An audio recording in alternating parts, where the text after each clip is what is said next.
నాకున్న కాయలు చూసారు కదా, అందులో కాయ కోస్తున్నానండి. బయటకు వచ్చి కోస్తున్నామండి. లోపలంతా ఉక్కపోతుంది.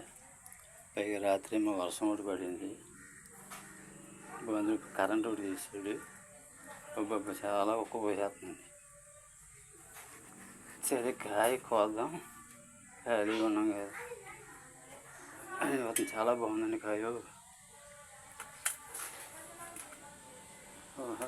సూపర్గా ఉందండి. ఇలా కోసుకొని తింటేనండి కాయ మాత్రం చాలా పెట్టుకున్నాను. బంగిని బిల్లకాయ సరే.